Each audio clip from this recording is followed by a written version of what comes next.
How to customize Facebook page link. Start by opening the Facebook application on your phone. You will then be taken to the Facebook homepage where you can view posts from friends and pages that you follow. Here, go to Menu at the bottom right corner. Then, scroll down to the Settings and Privacy section.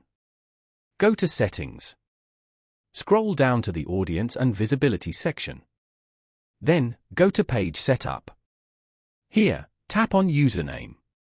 You can change your username from here.